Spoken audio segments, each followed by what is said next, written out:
buenos días, estamos desde la Expo Logistics en esta versión 2026. Hoy estamos con una personalidad emblemática de la logística mundial, Mark. Vamos a conversar en inglés. Él es el presidente del CSCMP. And thank you so much to be here with us. Oh, my pleasure. No, it's incredible that you are a role model in the logistics. And I would like to ask you, how do 3PL provides enhanced end-to-end supply chain visibility through advanced technologies such as a warehouse management system, transportation management system? But first of all, please let us know who is Mark, what is the CSCMP, Sure. and then we can make a reflection about 3PL. Very good.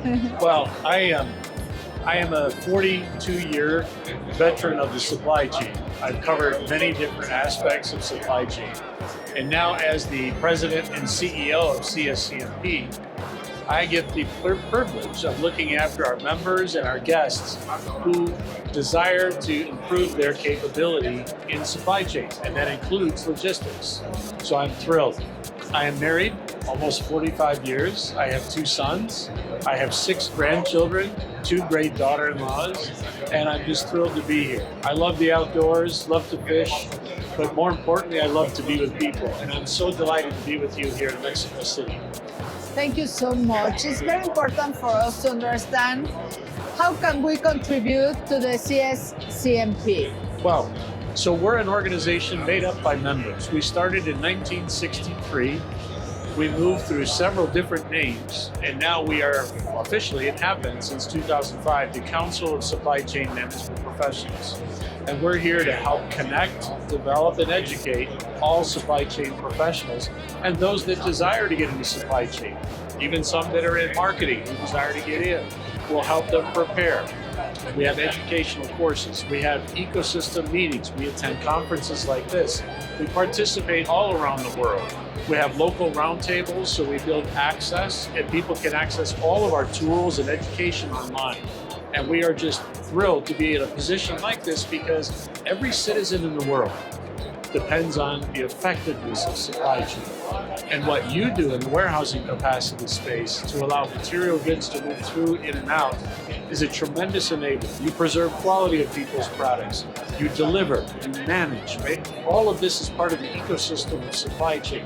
And inside of CSCMP, DICKA, as a corporate member, engages their people to continuously learn, to understand the latest news, to understand what does this mean if something's changing around the world, to how we think about our business and ultimately meet our customers' needs. So CSCMP helps that ecosystem work, and we're delighted to do that. Yeah, it's very interesting, and we appreciate a lot that you are here in Mexico. And of course, for us, it's very important the trends in the logistics. What is the reflection about the trends? Man, no, I tell you what, there's many here. So first and foremost, let me start by saying logistics will always be a people business. Yeah. Because without people, there is no true understanding of the problems we need to solve, or if we're doing things well. So it's all of us together, right? Just like DICKA Logistics and the people. You help solve problems for people. You help enable things to happen that companies need to be competitive in the marketplace. And I could go on. But logistics is really not about trucks and warehouses. Logistics is the enabler of everything in the supply chain that's built to be positioned and ready for eventual shipment through trucks of all different kinds, or boats, or planes, to its ultimate destination. And what's happening now is we still need to keep our minds sharp as talent. But more importantly is, how do we incorporate the latest digital and technological changes in platforms like artificial intelligence and soon to be quantum computing, robotics and engineering. You run warehouses. Robotics are a thing now, right? Workforce development. All of this is part of the needs and what's happening inside of the logistics sector. And when I think about DICKA Logistics, engaging as a corporate member, right? This is about you being part of our ecosystem.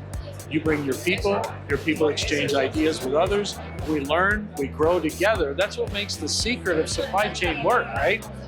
Governments around the world are still trying to figure out, how does this really work? Well, the truth is, there's so many disparate parts of the supply chain that are interconnected that you can't put that in one box, right?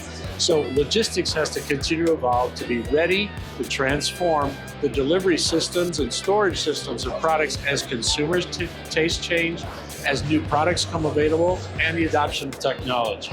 Yeah, it's really important. And regarding the people, Mark, what is the reflection or the message for these new generations of people, the teenagers, that they are thinking about what is the career, and they are understanding the logistic? What is the message that you can give to this new generation in order that they motivate to study logistics? Sure. The first thing to do is become a member of CSCMP as a student. It's $40. It's cheap. We'll unveil to you the ecosystem of how supply chain works. And you can then begin thinking about careers. Is it planning? Is it procurement? Do you want to be a buyer? Do you want to be part of a manufacturing operation? Do you want to be part of the trucking community? Do you want to work in warehouses? And there's key learnings in all parts, or customer service. And maybe you want to be the final minute and you want to work in retail or food services. Maybe you want to be the person behind the McDonald's counter. That's all part of the extended supply chain. So learning about how the supply chain works is the first avenue. So if you've not been trained formally in an education setting, you can come to CSCMP and take the courses we offer, and we will show you the responsibility and how each function works, and you can begin to think about, how do I get connected? We will connect you, we'll put you into internship programs. We can do a lot of different things to help people who are in the student phase, or even adults in a career that want something different. We're there to help them get there, and that's what we're all about. Fantastic. All of you have to be part of CSCMP. And of course, another question, Mark, is regarding what happened for the companies regarding the Trump decisions. Yes. Because we interview a lot of people of many industries, and all of them share with us that they have big challenges. What is your point of view? Sure. Well, so CSCMP is an organization. We produce the results of what we do about things that come our way. The tariffs were instituted as a geopolitical opportunity that the U.S. started to try to level the playing field from a global economic standpoint. The focus was clearly initially on China when the 301 tariffs were issued. The first 232 tariffs then, and these are in addition to just the standard, what we call favored nation tariffs, the standard tariffs, right? Like, for example, if you're importing this cup, it might have a 4% tariff. Everything else you and I are talking about are above that, right? So there was a shock and awe factor when President Trump in his first term added 301 tariffs on China, and then added 232 tariffs on certain sectors in Europe, such as the aeronautics industry, right? Everybody's going, what's happening? So suddenly, that just meant, as the world works, we go in supply chain where the best quality, highest reliability, and lowest total cost comes together. China is that epicenter of manufacturing, okay? So when that was issued, we had a 25% sudden increase in cost of goods. And everybody's going, what just happened, right? So now we started looking over the next period of time, 3 to 4 years, for different options. President Biden came in and added more on top of batteries and EVs, right, towards the latter part of his term. Didn't change any of the 301 tariffs, essentially made some minor exceptions, but essentially the rules stayed, right? Other countries began reacting. So now, because they increased their tariffs in other places, costs began to go up everywhere, right? The real driver initially was, we're going to reduce China's supply chain impact on the U.S. economy. We're going to move businesses to the U.S. They're going to come back, and we're going to build it here. We're going to enhance the U.S. workforce, etc. small one. Certain sectors, just a small one. Everybody else then was left to figure out, okay, if it now costs me $1.50 instead of $1 in China, maybe I'll go to Vietnam. Maybe I'll go to the Philippines. Maybe I'll go to Malaysia. Maybe I'll go to Mexico. Of course. USMCA. So all of that was in motion. Second term of President Trump is everybody gets a tariff, and they're going to be big. So now that created huge financial constraints. At the same time, the global economy has somewhat, let's just say, flattened. There still is incremental growth, but it's not like it was pre-COVID. COVID changed a lot. So now we're in a place where we have sudden increase in cost of goods, and we have a flattening economy. So there's some sectors that are still doing well. Consumer sectors, maybe not so well, because that same t-shirt that was $5 at a popular retailer is now $12. And the families that were buying that $5 t-shirt find it hard to pay $12, okay? That's just an example. Likewise, companies manufacturing goods, raw materials, they're facing these pinches on a cost of good basis, forcing them to take cost out elsewhere through optimization, to reduce working capital and inventory, so you may not be able to get it in 2 days, you might have to wait 2 weeks, because we're only gonna make it to order, right? We're not gonna stock our shelves because of this sudden cost increase. So cash preservation came in. So where companies are struggling now is the Supreme Court said that the IEEPA platform for tariffs was illegal. Now are we going to get our money back? That's the question. And if that's going to happen, when? So we set that aside. The administration came back and said, everybody, wait, we have something else. So he issues 122 tariffs at 10%, maybe 15. And now he's released a Section 301 study, and he's using it under the umbrella of forced labor. There are labor issues all around the world. So the U.S. has to study this and say if there are, and it impedes the U.S. supply chain, we're going to add additional tariffs.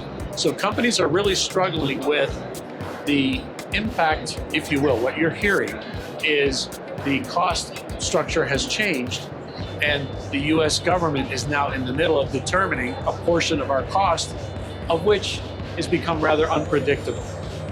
And that is the big challenge that people are facing. So what do they do about it? Here's where CSCMP comes in. There are about 11 or 12 different tools people could employ to either delay the impact of paying the tariff, such as a bonded warehouse or a free trade zone. Or you could look at alternative sourcing. Mexico is a great attraction because of USMCA. But here we go, right? Now we're going to renegotiate that because it's technically up for review. And that review period was set when it went into effect to principally say there are things we may want to tweak, turn the dial a notch or two together. Well, it looks to me like everything is up for discussion. So now companies are saying, did our move to Mexico make sense? What's at risk? What kind of deal might President Trump, President Sheinbaum, and Trudeau in Canada work on together, or whoever's in, he may not be the prime minister, but whoever's together, those three are saying, okay, now we're hoping for the best outcome. So CSCMP can help give them the results of their actions. If you do this, we'll show you the data that will take you this way. If you do this over here, we'll show you how it might impact the economy. In the meantime, we're helping people, supply chains, look at what other options they have to help solve for the cost implications of higher tariffs.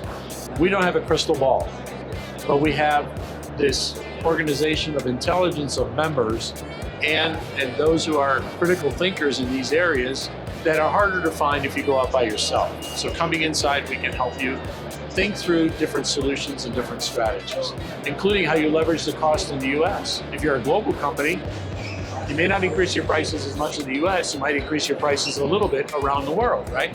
So you have tools, but not everybody's in the same spot. So all of these are different options that we'd like to discuss and help people understand.